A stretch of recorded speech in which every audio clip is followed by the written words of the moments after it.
Welcome to Breakthrough Success. I'm your host, Mark Gabberty, the content marketing expert, bringing you 5 new episodes every week where I and top-level guests teach you how to take your business to the next level and achieve your breakthrough.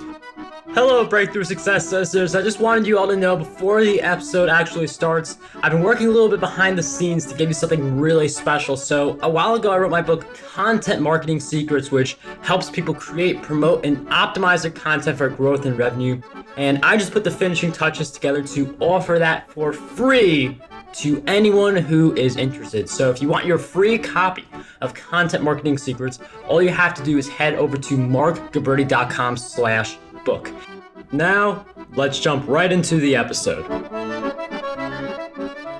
When it comes to growing in any niche, you don't just want to be someone who's moving a little more forward. You want to be someone who has the aspiration, has the dream, has the goal to become the top authority. And if you want to lead your field as a top authority, you need to do that by leveraging authority marketing. We'll be talking about that in this episode. Today's guest is the founder and chief executive officer of Advantage ForbesBooks. He has built Advantage Media Group, the business growth company, into one of the largest business book publishers in America, serving over 1,000 members in 40 US states and 13 countries. Advantage was listed on the Inc. 5000 list of America's most rapidly growing private companies in 2017, 2016, 14, 13, and 12, and was named to the best places to work in South Carolina list for 2013, 14, and 2015 as well. So without any further ado, today's guest for episode 189 of the Breakthrough Success Podcast is none other than Adam Witty. Adam, it is such a pleasure to have you on the show.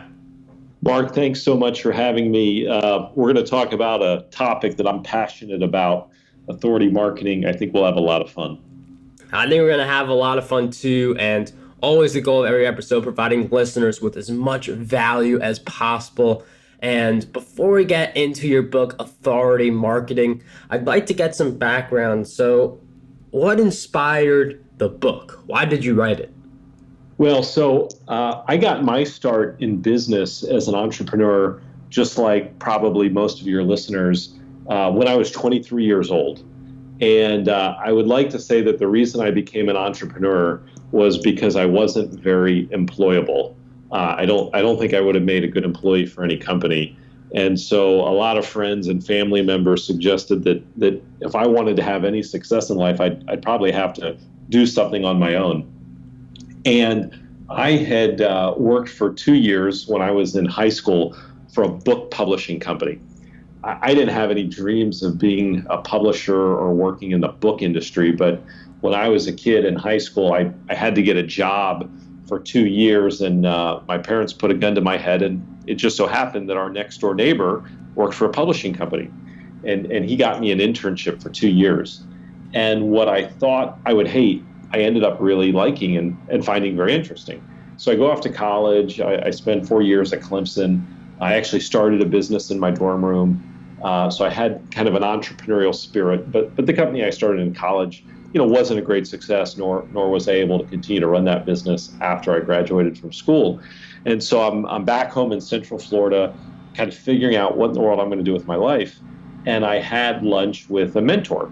And this mentor was a very prominent, well-known business person in Orlando. And that's where I grew up, in Central Florida. And this individual had written a number of business books, and those business books kind of made him famous. He was a mini celebrity, and he was the first to say that as a result of writing these books, it really advanced his career in a significant way. And he knew that I had spent 2 summers working as an intern at this publishing company. And he said to me, Adam, you should start a book publishing company for business people. He said every entrepreneur, every CEO, every business owner should be the author of a book. Because when you write the book on the topic, everybody sees you as an authority, as an expert, almost as a mini celebrity. And when people see you that way, it can do incredible things for your career. So, Mark, I didn't have a better option at the time, and I certainly didn't have a better idea. So, I'm thinking to myself, oh, okay, well, why not? Let's give it a try. And I certainly wasn't daunted by the challenge. So I started this little publishing company. It was called Advantage Media Group. And we started publishing books for business people. We were a publishing company. And the first year, we started publishing books, and we got the same question every single time once the book was published and it was in the author's hands. And the business person would say, okay, I've got this great book. What do I do with it? And really what they meant to say was, how do I make money with this? And we got into the business of teaching them, now that they have this book, how could they leverage the book? How could they use the book to make money? How could they use the book to be seen as an authority? And what we realized early on, Mark, was that we weren't really in the book publishing business. We were really in the authority marketing business. And I spent a considerable amount of time really studying this idea of thought leadership marketing. That's what some people call it. Expert influencer marketing. That's another term that some people will use. And what we realized is that when you wrote a book, and once you took these specific deliberate steps, you could literally manufacture authority for yourself. And if you successfully created authority for yourself, it gave you a significant leg up in business. So we spent all this time studying this topic and really understanding how we could help our authors get results, and decided that, hey, we should start a marketing agency that's attached to our publishing business. And once an author writes a book, then we could help them strategically and systematically build their authority. So fast forward 12 years, we've spent 12 years and helped, now today over 1,300 CEOs and entrepreneurs write books and use those books as marketing tools. Our marketing agency works with hundreds of CEOs every day. And it finally occurred to me that I should probably take everything that I've learned over the last 12 years and put it into a book. Now, I'd written other books, but the books weren't really on the topic of authority marketing. They were on the topics of writing a book and publishing a book and marketing a book, but they really weren't on this topic of authority marketing. And so bada bing, bada boom, the book that we just released earlier this month is that exact topic, authority marketing. And it's really a teaching guide for business owners, teaching them how to leverage 7 unique pillars of authority to create thought leadership for themselves in the marketplace. And it's really interesting how you started. You went all in on this because it was your only true option that you were able to see at the time. And now you've been able to open the doors for you for opportunity. You've been able to open the doors for a lot of other people as you've witnessed people becoming authorities with the help of your brand and your publishing company. And with your experience of helping over 1,300 CEOs publish their books, and I'm sure it's not just publishing a book. There are other things you have to do to become an authority as well. But where should we be focusing our time in order to become the authority, influencer, expert, a lot of different names for it, but where should we be focusing our time to become that authority? Yeah, so it's a great question. And the first thing that I would say to all of your listeners is it doesn't happen overnight. Now, the really cool thing about authority marketing is it is a shortcut. So if you think of most industries, the way that you become an authority is with time. You've probably heard the phrase, you have to put in your dues.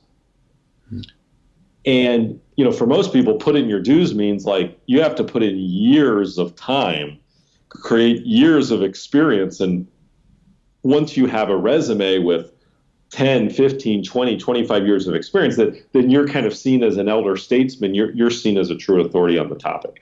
So I don't know about you, but I have no interest in waiting 15, 20, or 25 years. Like, I want it yesterday. I'm 20. I'm not 25 years of experience yet. I haven't been alive that long.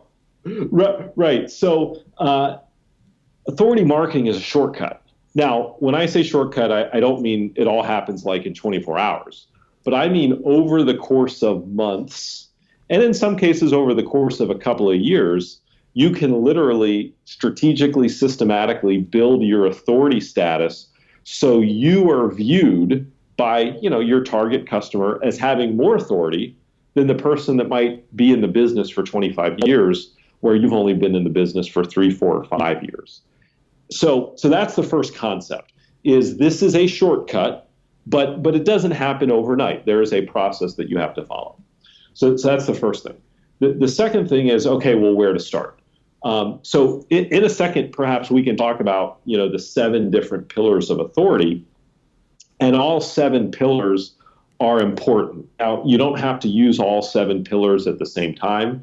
And there's some people that have achieved true authority by ignoring a couple of the 7 pillars. But if you look at the best case studies and examples, in most cases, they're using, if not 5, 6, all 7 of them. But if you ask me where's the best place to start, it's what you and I were just talking about. It is content marketing. And luckily, a lot of your listeners are content creators and content producers. If you create really high value content, and if you can use a laser-like focus and distribute that content to people that need what you have and are willing to buy what you have, if given a good reason, then starting with content marketing as the first pillar to build your authority is the easiest place and probably the most logical place to start. And content marketing also has that appeal where you could get started for free. Like, there are some very expensive models for content marketing, but the idea is that you can just get started for free without paying a penny, grow your audience, grow your revenue, and then you can invest more into it and get better results. So I see content marketing as like you're creating content, spreading the word, building relationships. All that stuff is really important. One of the parts of authority marketing. For anyone who wants the free chapter for the book Authority Marketing, you guys can head over to authoritymarketingbook.com. But I'm wondering, Adam, if you could share with us these 7 pillars right now so we have an idea of what's going to be in store for us for anyone who decides to go to authoritymarketingbook.com to get their copy. Yep. So let's talk about the 7 pillars. First, in general, I'll list them out so your listeners can write them down, and then we can delve into one or all of the pillars in more detail. So the way that I kind of look at it is there's 2 pillars that are utilizing 5 of the other pillars. So the first 2 pillars that kind of utilize the other 5 are 1, lead generation, and number 2, referral marketing. So lead generation and referral marketing are 2 of the 7 pillars. But those 2 pillars really utilize the other 5 that I'm going to mention right now. So lead generation and referral marketing.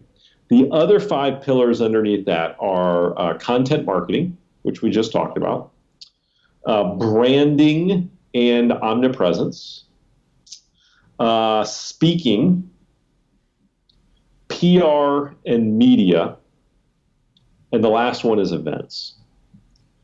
So just to recap, lead generation and referral marketing are the first 2 that I want to mention. Those really utilize the other 5. Content marketing, PR and media, speaking, events, branding, and omnipresence. And a lot of people ask me, like, do the 7 pillars go in a certain order? No. The pillars don't fall in a certain order. But the way that I like to look at it is, if you build your brand, if you generate content, if you appear in the media and get favorable PR, if you speak and are seen as a speaker, if you host events or are a participant in other people's events, all of those things strategically, systematically build authority, which when it comes to customer acquisition, so how do you acquire new customers into your business?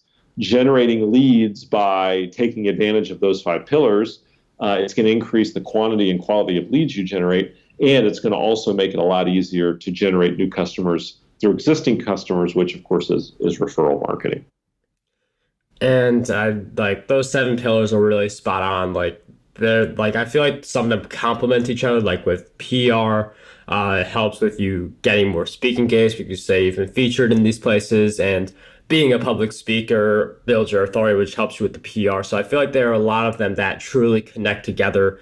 And for the content marketing piece, like you may have more people creating content, like basically spreading your brand to other people. So I see how the pillars are also interconnected in a sense, but I'd like to go a little deeper into the referral pillar because I feel like that's something that out of all the pillars we know the least about or we underutilize. So I wonder if you could share more of that.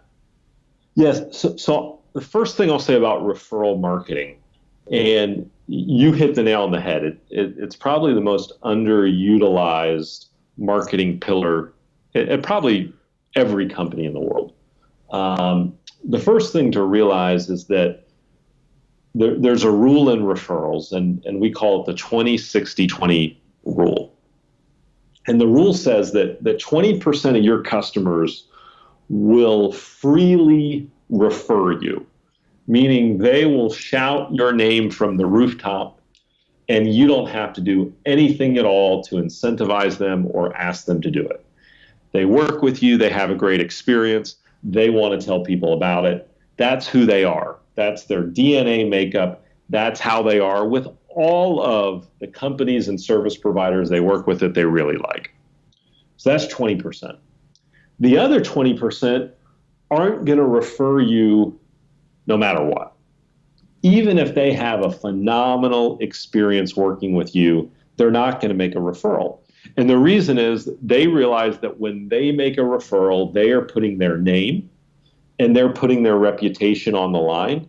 And they're simply uncomfortable doing that, no matter who the company is and what they do. But that leaves 60% of your customers smack dab in the middle. And those 60% of your customers are willing to refer. In fact, they will refer, but only if asked, incentivized, or motivated in the right way. So what that means is that in most businesses, 60% of your customers are just sitting there, willing and able to refer, but not unless you ask them to do it or motivate them to do it in some way. So that's the first thing you need to know.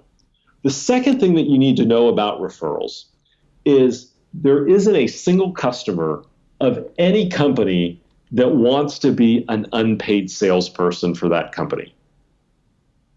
So let that sink in for just a second, okay? Because when you expect your customers to refer people to you, really what you're expecting is they're going to be an unpaid salesperson. And most people are uncomfortable doing that. So what you've got to do is not make it a referral, but make it an introduction. And you have to enhance the status of the person that is making a referral. So if you can make your client look good by referring you to a friend or a colleague, then you're going to get more referrals because everybody wants to look good in front of their friends. So here's the way that you do it. Now, I like to ask this question before I give you the answer because it's instructive. So here's the question. How many of your clients go out to dinner at night with their friends and brag about the fact that they get to work with you? How many of your clients brag about the fact that they get to work with you? And the answer for all of us is probably not many. In some cases, probably none at all. And the reason that's such an important question is because until your customers are bragging about the fact they get to work with you, until your customers are so excited by who you are that it makes them look good by bragging to their friends that they work with you, there's an opportunity that hasn't been captured. So here's how you utilize authority to generate more referrals. The bigger the authority figure you are, no matter what it is you do, the more likely your clients are going to refer you. Because if you're a big deal in your niche, whatever that niche is, people get authority by being associated with an authority. It's called authority by association, right?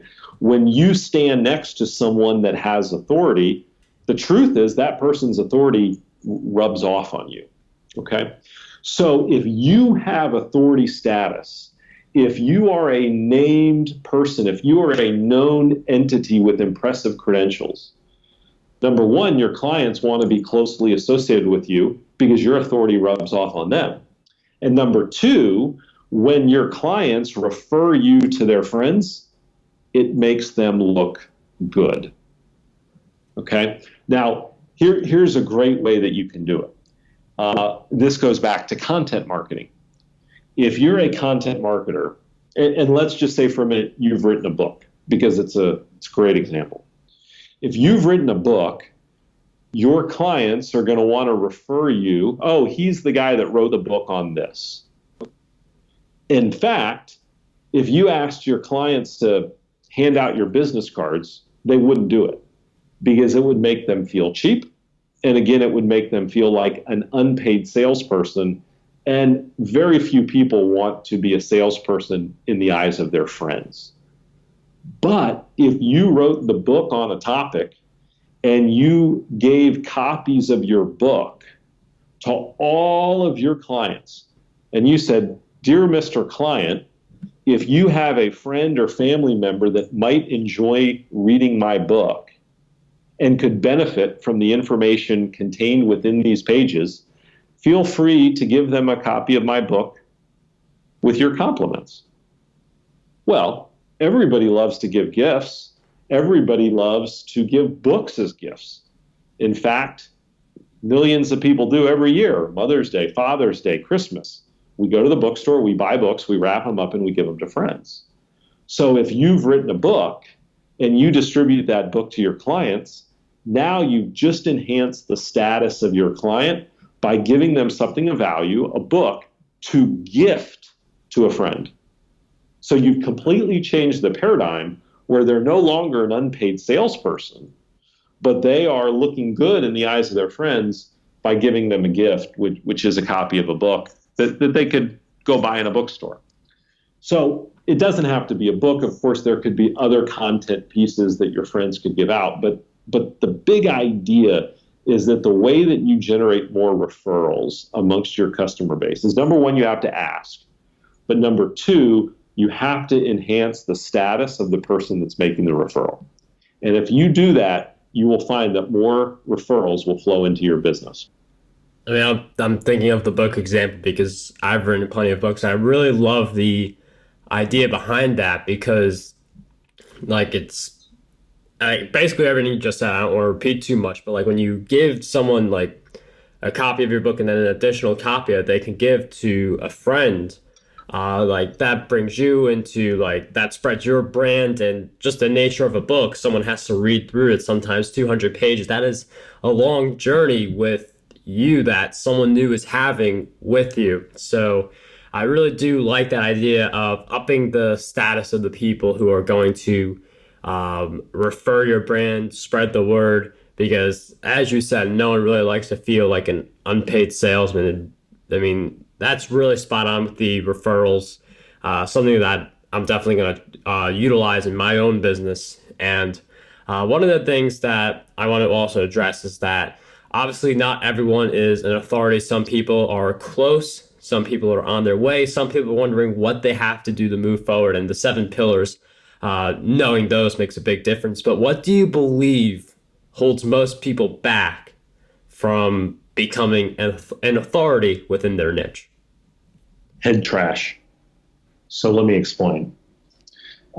We grew up as kids being shamed by our parents and our teachers when we were the center of attention. We were taught as children to be humble. We were taught as children not to hog the spotlight. And we were taught as children not to be braggarts, not to be arrogant, not to be boastful. Okay? And that's important. None of that is a bad thing. But here's where it becomes a problem. Most people, when they hear me say, if you want to be an authority, you've got to be willing to crown yourself king or queen. When people hear that, the immediate thing they think, and they go back to childhood, is, oh, you want me to brag about myself. You want me to be boastful. You want me to try to grab the spotlight and point it squarely on myself. And people don't feel comfortable doing it. Now, here's the problem. The problem is that a lot of people have tons of self-doubt. So there's this story that plays in a lot of people's head. And the story goes something like this. How much do I really know? If I put the spotlight on myself, perhaps people will realize I don't really know as much as I claim to know. Perhaps I will be revealed as a fake or a fraud. Okay? Self-doubt paralyzes millions of people. Okay? And all of us, to some degree, have some self-doubt, some far more than others. But the reason that most people never take the leap and don't take the authority journey is because, candidly, Mark, they don't think they're worthy. Okay, they don't think they deserve it. And here is the problem with that line of thinking. The first problem, and the most important, is, well, it's too bad that you think that because your competitor doesn't. And so your competitor is going to take the spotlight and put it on them, and you're going to be out in the cold. So if you don't do it, somebody else is. The second thing is this, that we like to say authority can be manufactured. In fact, we always say, Mark, it's a dirty little secret, so don't tell anybody, but the dirty little secret is authority can be manufactured. And when I say that, people in the audience kind of recoil a little bit. And they say, wait a minute, you're telling me to fake it? No. I'm not telling you to fake it at all. To be an authority, you have to know your stuff. But there's a lot of people that know their stuff that never write a book. There's a lot of people that know their stuff that never proactively take steps to speak. There are lots of people that know their stuff that never proactively try to get publicity and media. There are people that know their stuff that never proactively build an authority brand, right? So it's not that they don't know their stuff. Of course they know their stuff. But they just feel like they're going to be seen as a fake, an imposter, or someone that is undeserving if they put the spotlight on themselves. So authority can be manufactured is all about, look, you got to know your stuff, but you got to have the guts. You've got to want success badly enough that you're willing to invest the time, and yes, in some cases, invest the money to put the spotlight on yourself by writing that book, by hosting your own podcast, by engaging a publicity professional to go out and get you publicity, by speaking, by putting on your own event or being a part of other people's events, by creating a personal brand website, right? For me, it's adamwitty.com. And by ultimately being comfortable sharing the stories, passion, and knowledge that you have with other people. So it's a long answer, but it's a really important question. What holds most people back? What holds most people back is themselves. I agree with that whole idea that we typically hold ourselves back, and it all comes back to the mindset. And as you mentioned, the head trash that comes wandering around, and how we shouldn't be putting the spotlight on ourselves. Like the mindset that can be traced to all of the successes and failures anyone has. But I'd like to go a little deeper into your answer. You mentioned how some people don't like putting the spotlight on themselves, and that costs them from being an authority. But I believe there are certain situations, contexts where we are not afraid at all to put the spotlight on ourselves, and others where we don't want the spotlight on ourselves. So, an example, some people are a lot better at talking about what they do online and telling people, like through email, broadcasts, and a bunch of other things what they do. But at a networking event, like the question comes up, what do you do? And there's a blank. There's like, or some like very underrated response that hides the greatness. So, how can we get better at shining the spotlight on ourselves in all circumstances and events in particular? Yeah, so it's a great question, Mark. You bring up a great point, and that is that for some, they're very comfortable writing, right? So the idea of writing books, oh, that's easy to them. Or the idea of writing articles or blog posts, that is real easy. But the idea of getting up on stage in front of an audience with a microphone in their hand and speaking, it absolutely terrifies and scares the living heck out of them, right? So that is true. Now, my advice is for the best results, the in-person component needs to be there. So if there is a fear of speaking, if there is a fear of being on stage, if there's a fear of being interviewed on TV, the quicker that you can reconcile that fear and slowly but surely get over it, the more opportunities will open themselves up to you. Okay, that's the really important thing.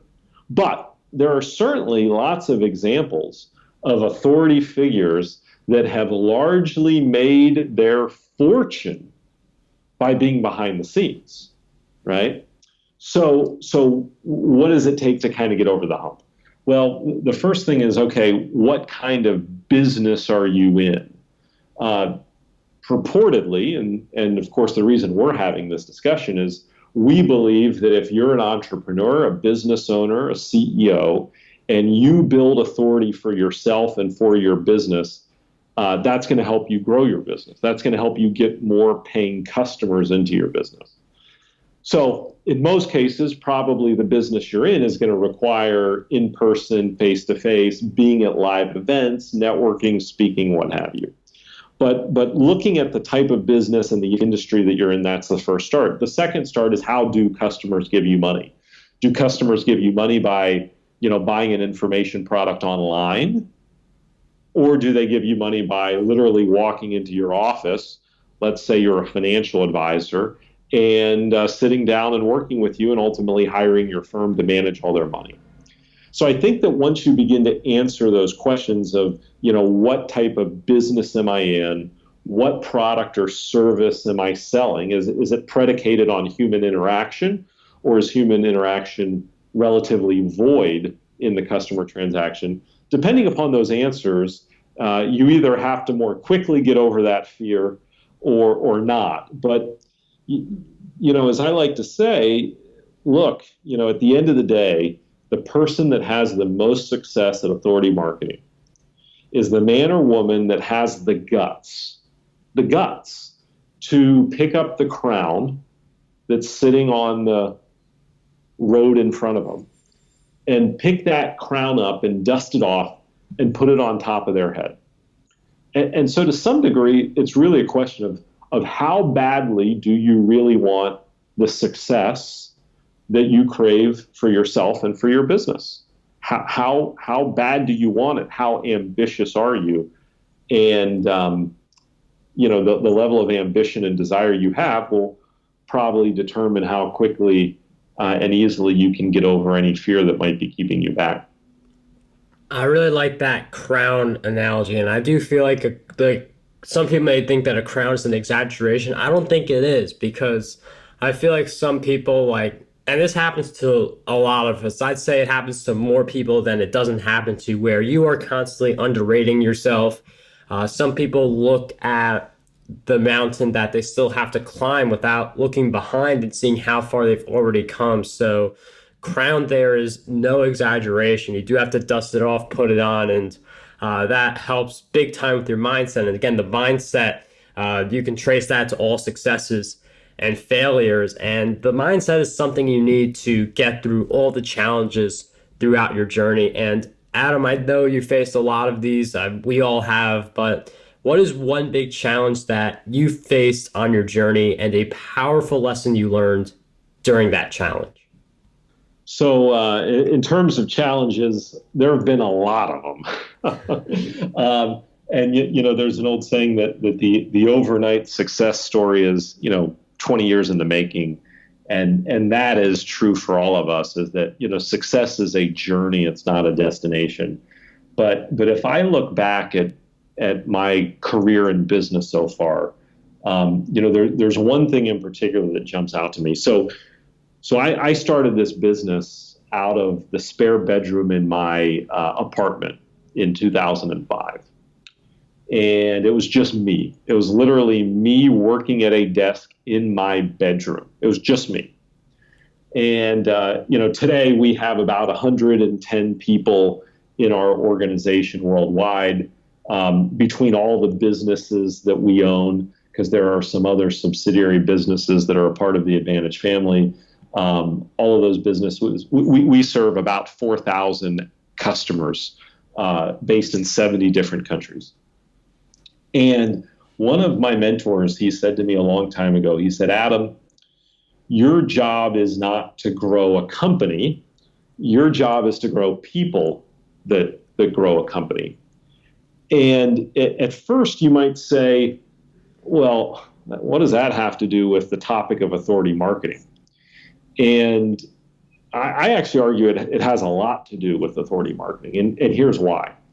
So for any of your listeners that really want to grow a company, right? Now some people want to grow a business and, have what some people would call more of a lifestyle business where, maybe they have a handful of people that work in the company, but they don't have the stress, they don't have the overhead, they don't have the anxiety of having, hundreds of employees and offices and equipment and all of these things.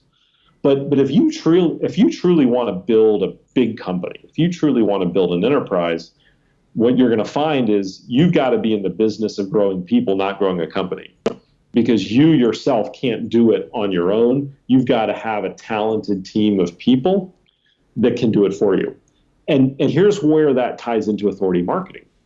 If you want to get people to follow you, if you want to get people to be inspired by you, if you want to have people that are motivated by you, and if you want to have people that are committed to your vision and are willing to work their tails off to help you achieve your vision, well, guess what? You've got to have authority with the people that work with you. Because if you have no authority, they're going to laugh when you ask them to do things.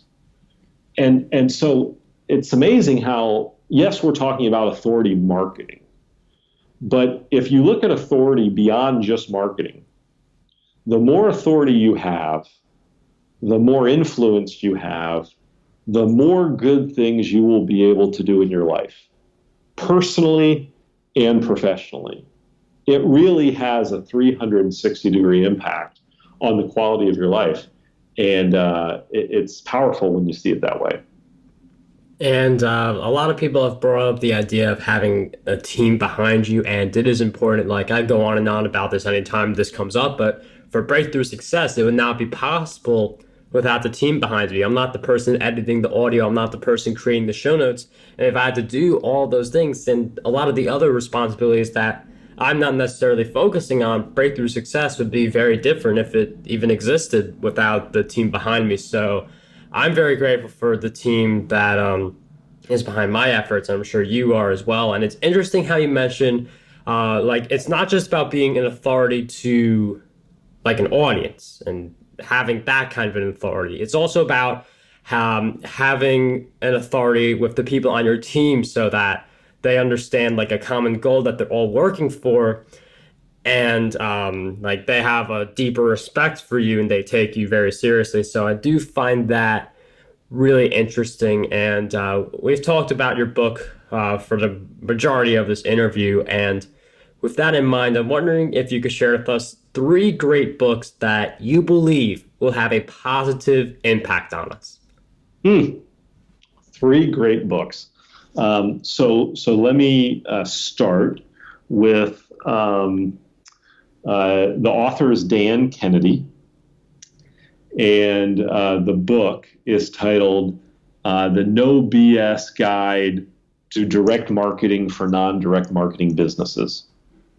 Now, if you go to Amazon and type in Dan Kennedy, there's probably 40 or 50 books that will come up. Dan Kennedy is one of the most well-known marketing experts for entrepreneurs and small business owners in the country. And I found Dan Kennedy, man, it was probably 11 years ago. And I read one of Dan's books and I subscribed to his marketing letter. He publishes a marketing newsletter every month. It's called the No BS Marketing Letter. And I read that book, The No BS Guide to Direct Marketing for Non-Direct Marketing Businesses. And it made like a huge difference in my life. And it made a huge difference in the life of my business. And he's a mentor to me. And what's really cool is 2 months ago, we actually bought his company. And so now Dan is a business partner of ours, and we have the great responsibility to share his philosophy of marketing with entrepreneurs all over the world. So that would be the first book that I would recommend. The second book that I would recommend is titled American Icon. And the subtitle is Alan Mulally and the Fight to Save Ford Motor Company. So I'm a business guy, and I'm really interested in leadership. Like, how do you lead people to do great things? That is the burning question in my mind that I'm always seeking for better answers to. Because, as a CEO of a company that has 110 people inside of it, the better the leader that I become, the better our company becomes. So I'm always studying, like, how do I become a better leader? And when I read this book, the first thing I'll tell you is it kind of reads like a novel, and it reads like a thriller, but it's a true business story. And the story is about this guy named Alan Mulally, who was the CEO of Ford Motor Company from 2006 to 2014. And if you remember, there was this thing called the Great Recession, and the three big automobile makers in America, Ford, Chevy, or Ford, General Motors, and Chrysler, they were all on the verge of going bankrupt. And in fact, two of them did go bankrupt. GM and Chrysler went bankrupt. But Ford did not go bankrupt. And in fact, Ford became one of the great success stories of the recession, and it became a very, very successful business. And Alan Mulally was the leader that helped save Ford Motor Company. And so the book talks about the journey that Alan went through in saving the company and really kind of how he did it. So that is a really, really fun book that I absolutely, absolutely love. And then the third book that I would recommend, and this is a book that I read probably 10 years ago. Now, I want to provide a statement, and that is the book is a little wonky, meaning it's kind of technical. So you've got to be okay with that. But it's one of the best business books I've ever read in my life. And the title of the book is The Discipline of Market Leaders. The Discipline of Market Leaders. And the premise of the book is there's three types of companies. There's product innovators, there's operationally excellent companies, and there are customer intimate companies. So if you think about it, operationally excellent, that's Walmart. Product innovator, that's Target, or as some people would say, Target. And then customer intimate, that's Nordstrom. right? Nordstrom is known for their legendary customer service. And the author makes the point in the book that most entrepreneurs, when they start a business, they try to be all three things. They try to be operationally excellent and have low prices for their customers. They try to have really innovative, really cool products. And of course, they try to provide great service, right? Who wouldn't want to do all three? And the author makes the point that any company that tries to do all three is going to fail because they're not going to be great at any of them. They're going to be mediocre at all of them. And the biggest companies in the world, the ones that are the most successful, all intentionally make a choice. And the choice that they make is they're going to be excellent at one, and they're going to choose to be mediocre at the other two. And if you understand that concept, when you're starting or building a business, it can be a game changer. So I probably read 30 or 40 business books a year. I love business books, so I guess I found the right profession. But if you ask me for my three favorites right off the top of the head, those would probably be the three. Adam, thank you for sharing those great book recommendations. We'll have all those in the show notes, markgabretti.com/E189. And for anyone who wants to learn how they can create, promote, and optimize their content for growth and revenue, you can grab my book, Content Marketing Secrets, over at markgabretti.com/book. And before we wrap up this episode, Adam, I've asked you several questions throughout our time together, but what do you believe is one question that we need to be asking ourselves more often? The number one question that I ask is a question about who. So as I have seen my business grow, the more time I spend on who-related questions, the more successful I am. Because as you start a business and successfully grow a business, the team that you build around you, whether it's a 2-person team, a 200-person team, or a 2,000-person team, regardless of the size of the team, the who matters a lot. And if you want to have great success, you've got to have truly outstanding people that are a part of your team, whether it's a full-time team, or even whether it's part-timers or freelancers. The more time that you spend thinking about who it should be, is it the right person? Is that person doing the right things? The more who-related questions you spend time thinking about, I think the more success you'll have. Adam, thank you for sharing with us that great question, all of your great insights throughout our time together. And anyone who wants to learn more about Adam can head over to adamwitty.com. And don't forget, you can get your free chapter, the first chapter of his book, Authority Marketing, through authoritymarketingbook.com if you want that free chapter. All those links will, again, be in the show notes. But Adam, I can't thank you enough for taking the time and sharing your value with us. It was such a pleasure to have you on the show. You're very welcome, Mark. Thank you. How does over 100 retweets per day sound to you? My free ebook, 27 Ways to Get More Retweets on Twitter, has you covered. I use the methods within this ebook to get over 10,000 retweets every single quarter. To learn